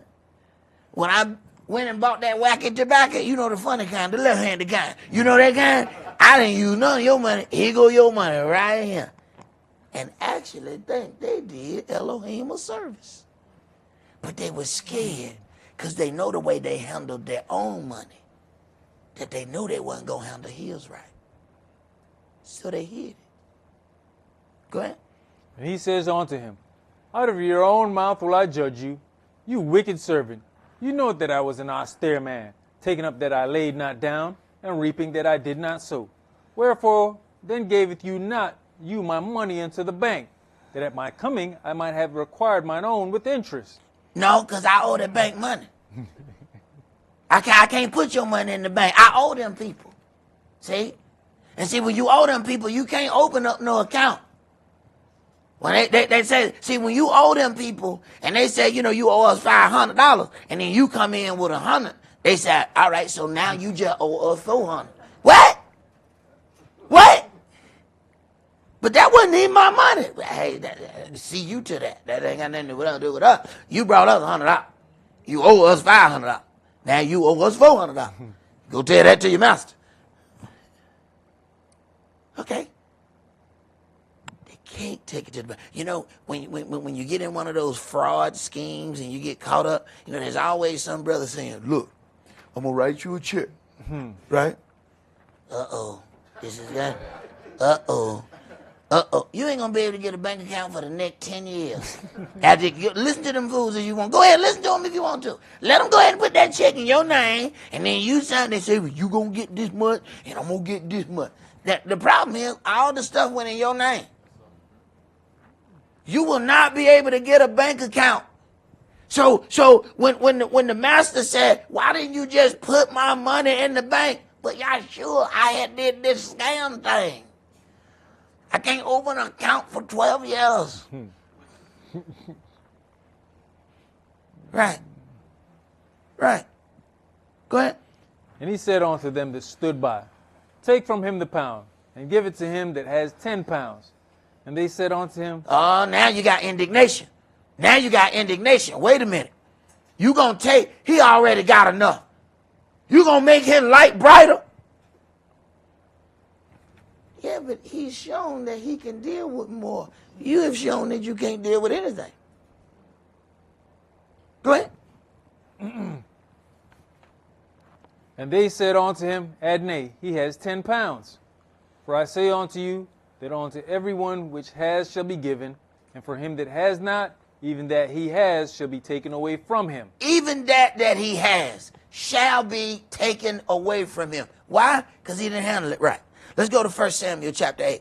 See, we don't even consider that we may be auditioning. We think, all right, we got this, and maybe I don't get anything else.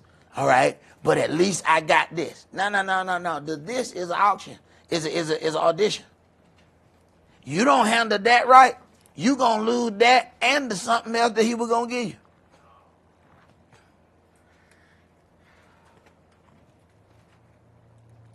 See, what we don't consider, what if he has love for the other something else that you're not handling right? He gonna tolerate it until he can't tolerate it no more.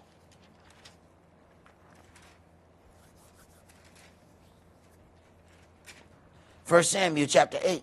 Let's read verses 1 through 9. And it came to pass, when Samuel was old, that he made his sons judges over Israel. Now the name of his firstborn was Joel, and the name of his second, Abiah. They were judges in Beersheba. And his sons walked not in his ways, but turned aside after lucre, and took bribes, and perverted judgment. Then all the elders of Israel gathered themselves together, and came to Samuel unto Ramah, and said unto him, Behold, you are old, and your sons walk not in your ways. Now make us a king to judge us like all the nations. But the thing displeased Samuel when they said, Give us a king to judge us. And Samuel prayed unto Yahweh. And Yahweh said unto Samuel, Hearken unto the voice of the people in all that they say unto you, for they have not rejected you, but they have rejected me. There's some rejections that people don't really understand what they're doing. He said, look, go ahead and give them what they asked for. It ain't you that they have a problem with, it's me. Go ahead. That I should not reign over them, according to all the works which they have done since the day that I brought them out of Egypt, even unto this day, wherewith they have forsaken me, and served other gods, so do they also unto you. He said, no matter how many times I deliver this people, Jake will be in the midst of being delivered, use your help to get themselves delivered, and still be talking about you while you helping deliver them. He said, no, I know that people. No, it ain't you that they got a problem with. They've been doing this. Go ahead. Now therefore hearken unto their voice, howbeit yet protest solemnly unto them. This is where some of us falter.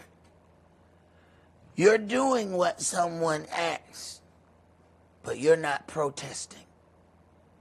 There's some things that you need to be saying. The same way the Gentiles say, I wash my hands of this. So y'all doing things, but you ain't taking care of the other parts. Hey, I'm letting you know, I am not in agreement with this. You're not doing that. So what does the angel who stands by and watch? He said, oh, I see Kish is part of the thing too. No, I wasn't part of it. Well, I didn't see you wash your hands. See, when somebody said that they ain't got nothing to do with it, they wash their hands. See, the angel that stands by, we worried about what people see. You need to worry about what that angel see. Does he see that you ain't a part of it? How do you show that angel that you are not a part of it? Okay, go ahead. And show them the manner of the king that shall reign over them. Show them the manner. Protest. Let's go to John chapter 16.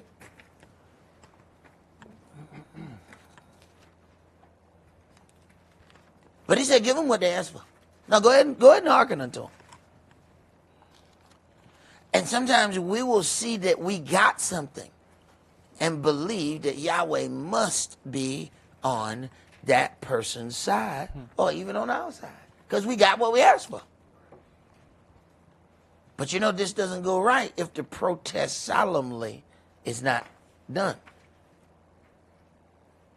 See, now, how much judgment can Yahweh place upon them because you didn't say the things that he was leading you to say? Okay. All right. See, we keep thinking that when we enter into trials, that this trial is somebody else's trial. But even in somebody else's trial, there may be something in it for you. It's not your trial, but this part here belongs to you. Now, what did you do in this part? That you're going to have to answer for. The whole issue not yours. But that part that was yours, you're going to have to answer for that. And he going to come to you. Why you didn't speak up right here? No, I ain't concerned about none of that. I ain't concerned about none of that. I'm talking about right here. 2:46 on Tuesday. Why didn't you speak up right there? That's the only part I want. I don't want to talk about nothing else. Because now we get to talking. Now, when fault at us, we get to talking about stuff that ain't got nothing to do. You know, in the third grade, what it happened was, see, Miss Johnson came down and she had this paddle, and it was carved, and it had paddle in the paddle. I don't know why you had to spell paddle on the paddle, but it was in there. And see, what had happened was, we ain't been talking about what happened in the third grade. Well, we're going to talk about it. What happened at 2:46 on Tuesday and why your mouth didn't open. That's the only thing we're going to talk about. None of the rest of that got nothing to do with you. That wasn't your trial. But this part was. Let's talk. Okay. He know how to judge between cattle and cattle. All right. Go ahead, Bree. Yohanan chapter 16 and verse 1. These things I have spoken unto you, that you should not be offended. They shall put you out of the synagogues. Wait a minute. He's trying to get you ready. He's trying to give you that tough skin. And what we do all day, because our wives talk us in, you need to get some of that Bath and Body Works. It'll soften you. So you can be conditioned. And then when I roll over on you, I'll be like, ooh, that's my man's.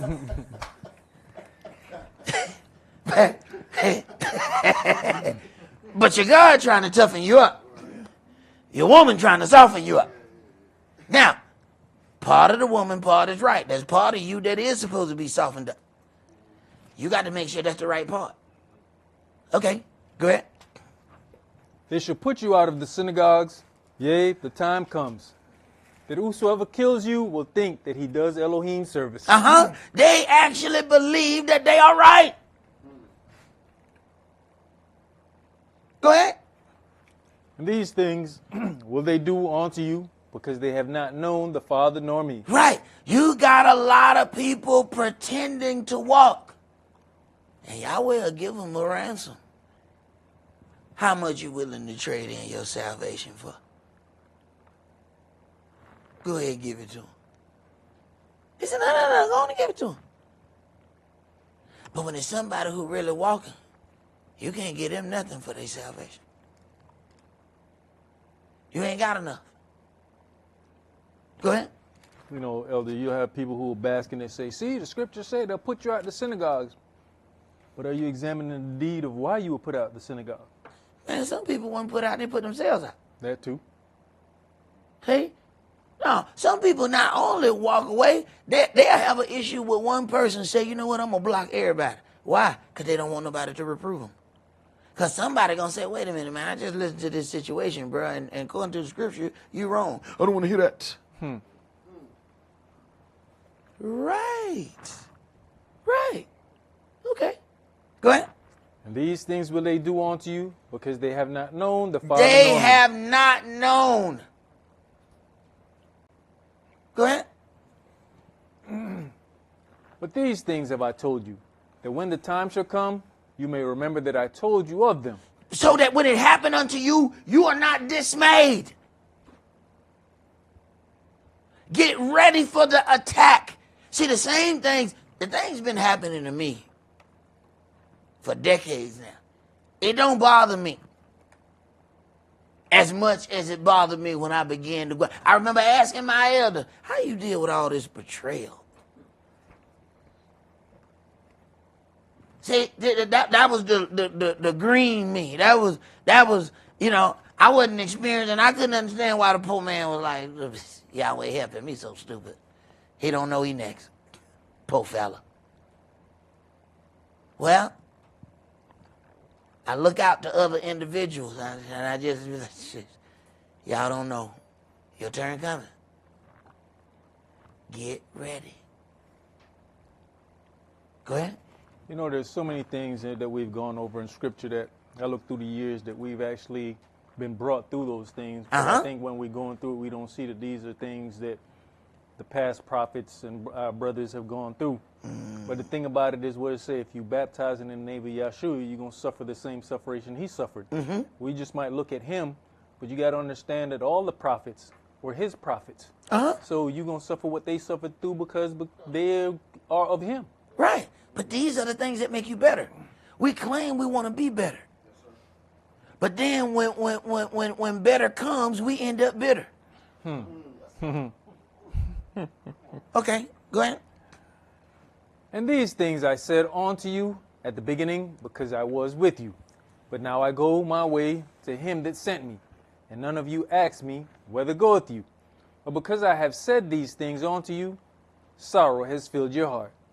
Nevertheless, I tell you the truth. It is expedient for you that I go away. For if I go not away, the Comforter will not come unto you. But if I depart, I will send him unto you. Right. So there's no need for him to come if I'm here. I got to go so he can come. Go ahead. And when he's come, he will reprove the world of sin. Wait a minute now. See, this is something that people don't want to be a part of. Now, they don't want any light because the light is going to cause their deeds to be manifested. Keep them lights off. See, sometimes people want to make something seem romantic. They say, you know, wait, we're going to turn down the lights. But the way things is now, you got to be like, no, turn on them lights. I need to make sure you was born a woman. Wait a minute. Out there, when you took that shirt off, stuff went in other directions. Wait a minute. All this stuff's not real. Wait a minute. I need to know what I'm working with. I'm not saying I ain't going to work with it. I'm just saying I need to know what it is. That's all I'm saying.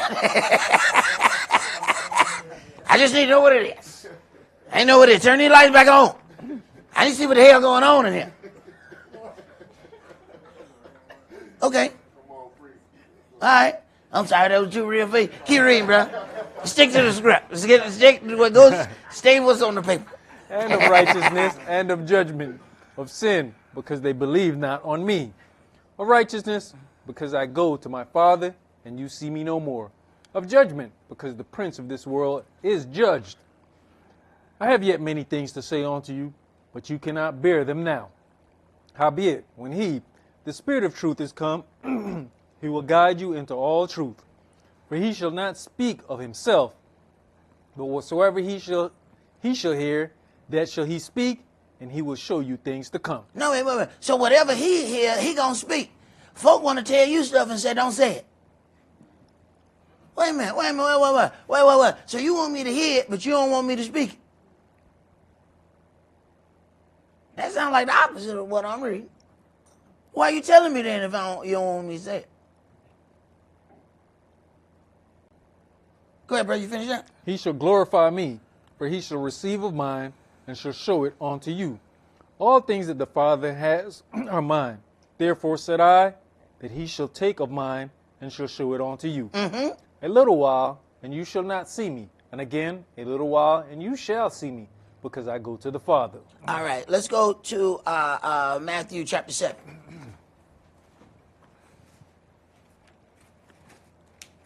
I'm sure I'm going to get a call from the censorship committee.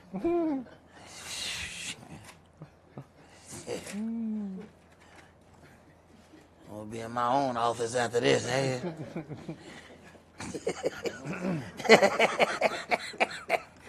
Man, that's... Matthew chapter 7, and let's read verses 21 through 27. Not everyone that says unto me, Adonai, Adonai, shall enter into the kingdom of heaven. But he that does the will of my Father, which is in heaven. There's a difference between talking that talk and walking that walk. A whole lot of people run off at the mouth. But when the rubber hit the road, they ain't there. We've been inundated with all these fancy slogans. You ain't gonna slogan your way to the kingdom. They might sell some shirts.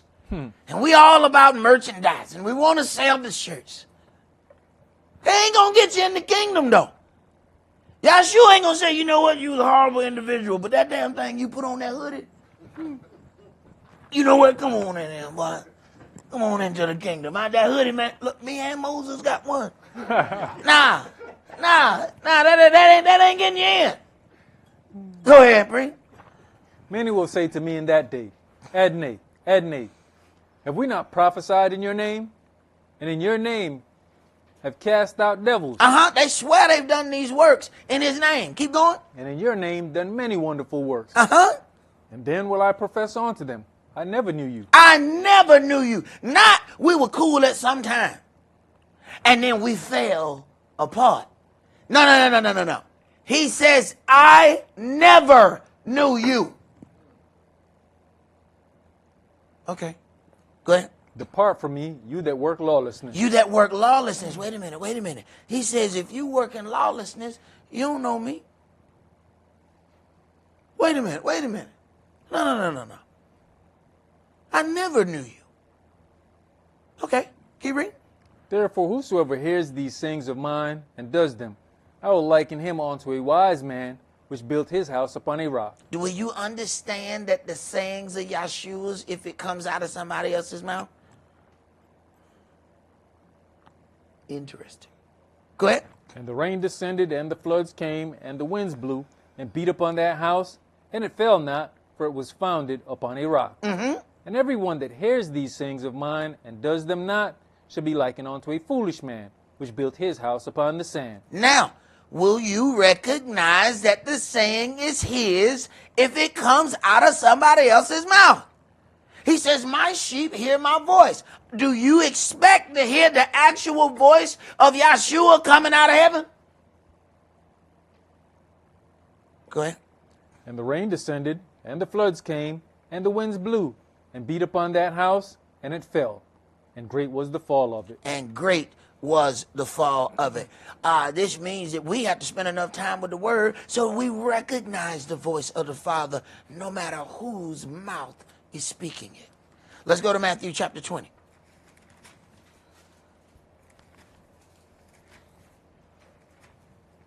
So that's how sheep operate. They recognize the voice. When they know the voice, they follow the voice that they know.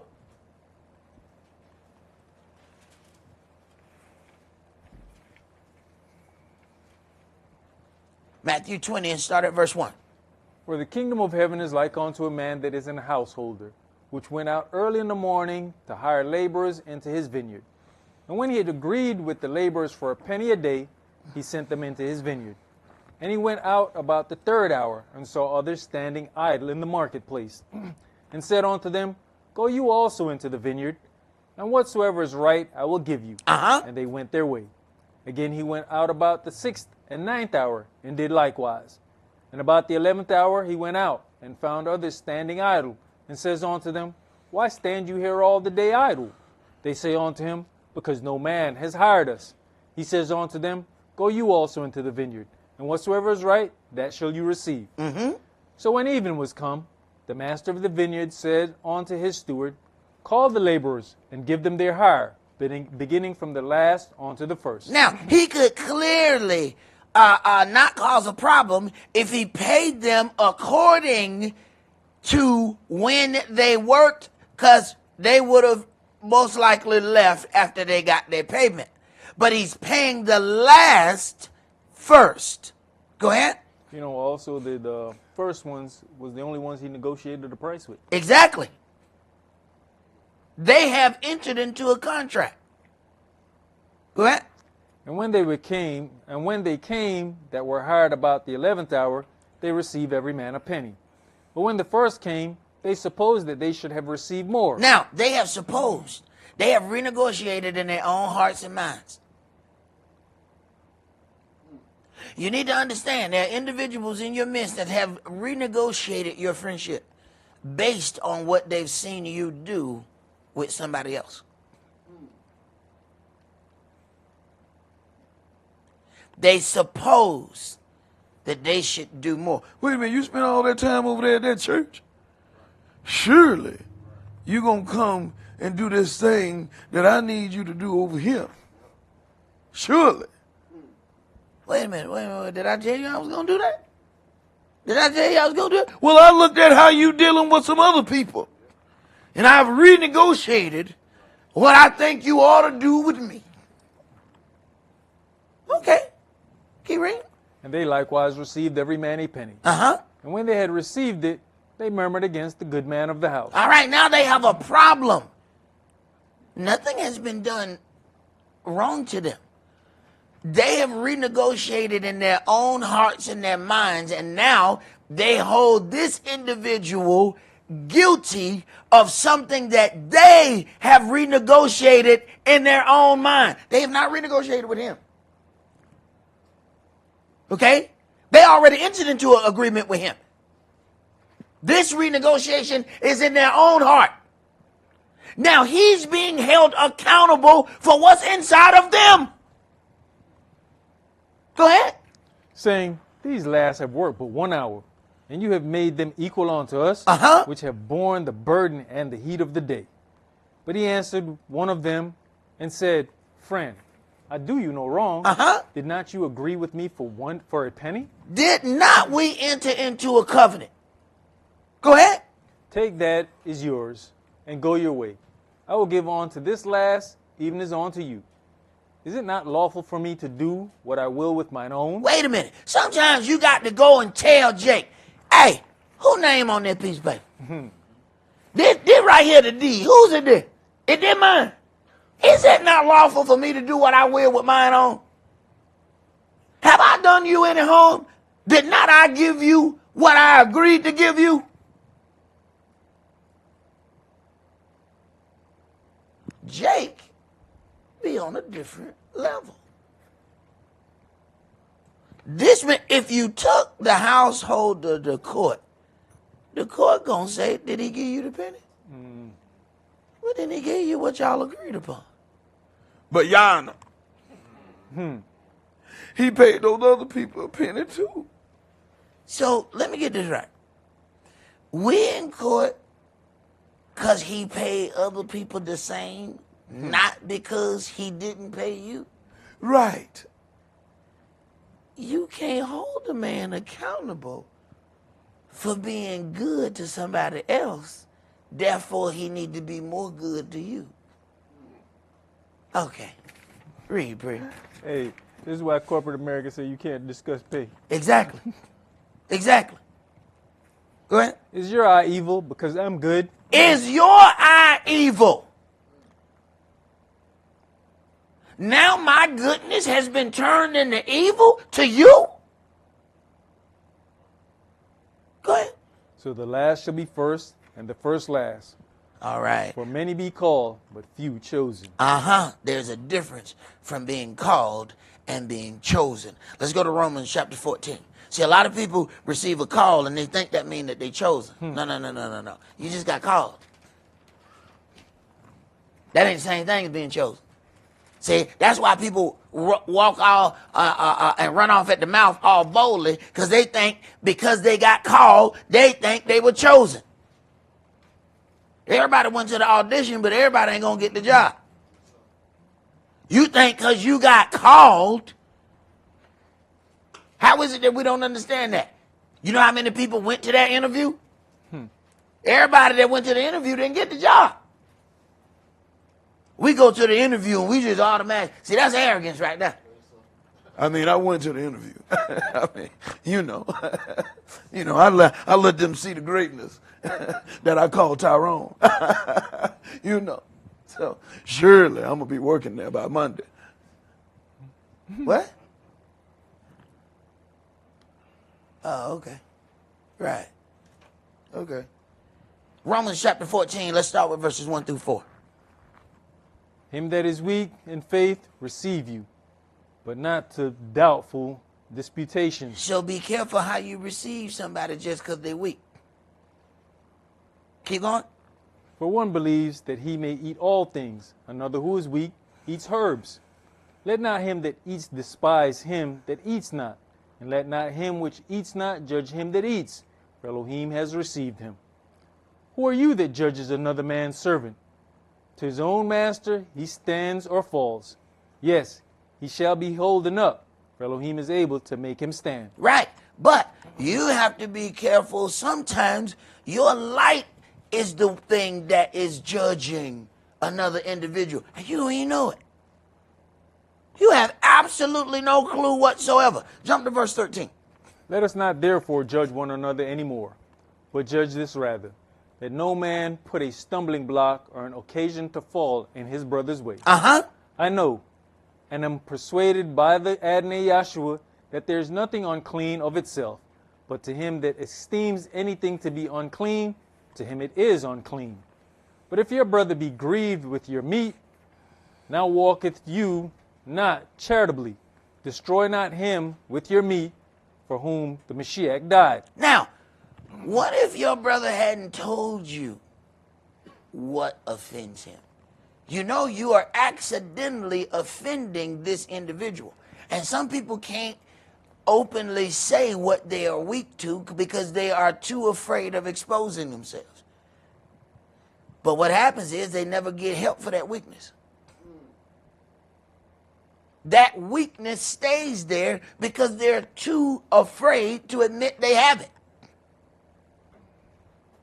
So then now you are presenting things around your brother that is offending him, but he won't tell you because he's too weak to say it.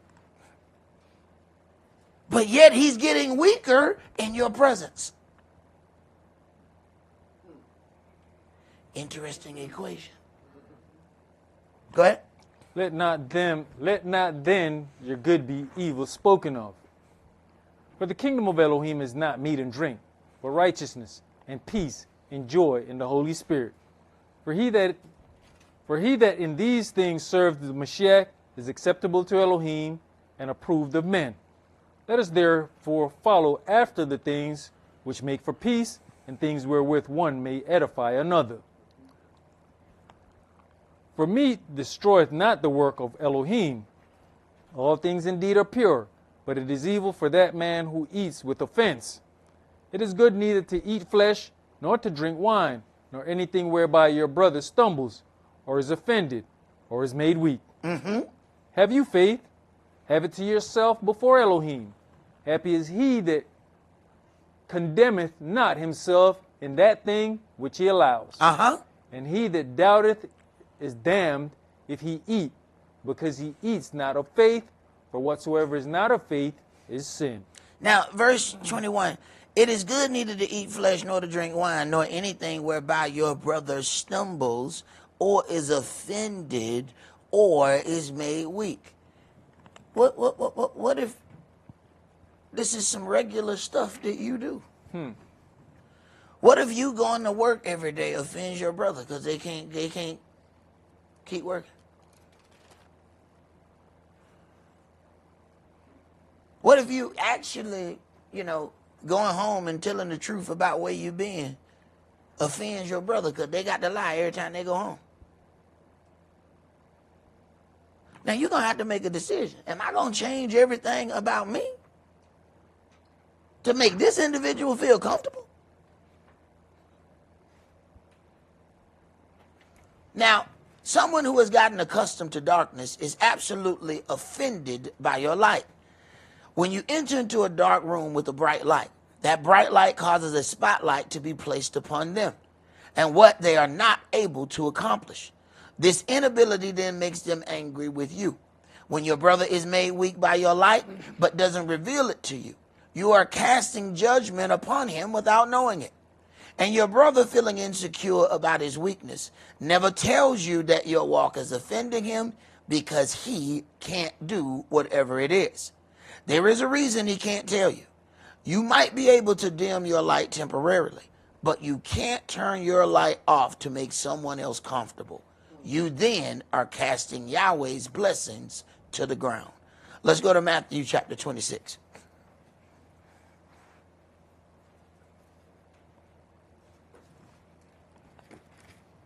See, we have to toe that line because understand, at some point, Yahweh wants to get some glory for what he's done in your life.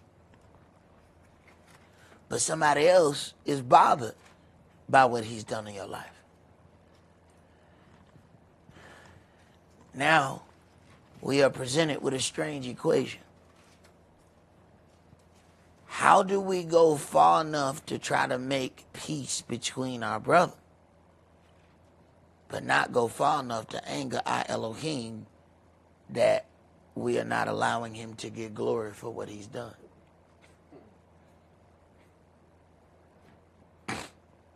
It may be situations where you inherit something,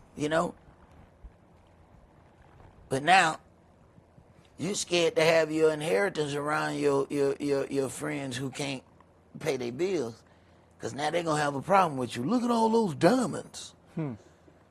Where did you get those diamonds? Now they got a problem with you. Now, you won't have a problem with the people who can actually buy diamonds. That won't offend them. It offends the individuals who can't. So now you got to tuck your chain every time you're around your broke friends. Oh, here comes Depot. Okay.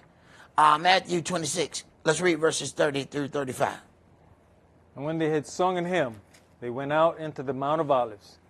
Then says Yahshua unto them, all you shall be offended because of me this night. For it is written, I will smite the shepherd, and the sheep of the flock shall be scattered abroad. But after I'm risen again, I will go before you into Galilee. Cephas answered and said unto him, though all men shall be offended because of you, yet will I never be offended. Yahshua says unto him, verily I say unto you, that this night, before the cock crow, you shall deny me 3 times. Right. You have to think about and consider. Sometimes people really don't know their own limitations. They just talking. And sometimes they actually trying to convince themselves when they talking. They trying to convince themselves that they are really that strong. But they're not. And Yahshua wasn't angry. He was, man, come on, bro. You finna deny me here just a little bit, bro. Just a little bit. Oh, no, not me. I wish somebody would. The person that's doing that louder talk gonna be the first one to take off running. Go ahead. Cephas said unto him, though I should die with you, yet will I not deny you. Yeah. Likewise also said all the disciples. Likewise said all of them. What they do? Every last one of them took off. Yahshua wasn't tripping.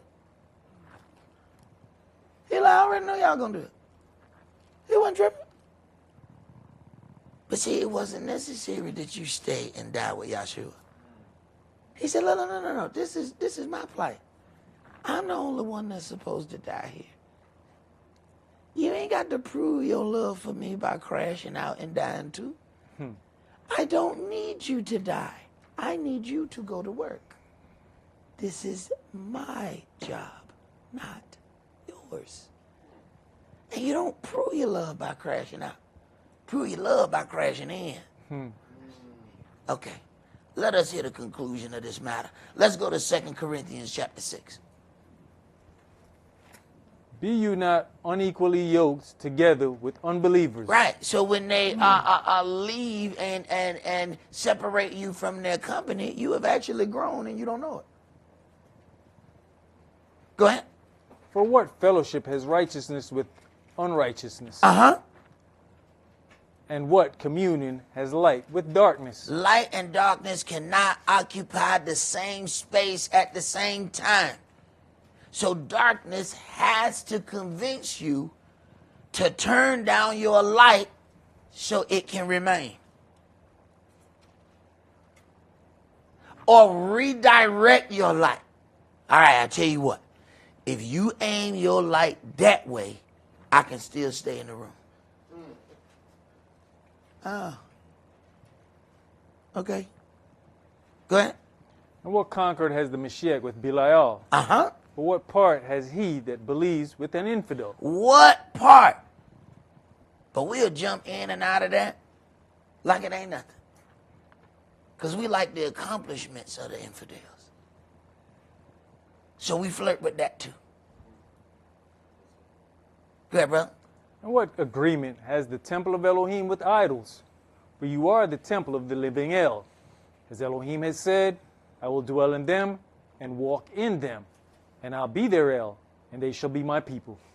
Wherefore come out from among them, and be you separate, says the Adonai, and touch not the unclean thing, and I will receive you, and I'll be a father unto you, and you shall be my sons and daughters, says the Adonai Elohim. All right, that is all that we're going to do for today.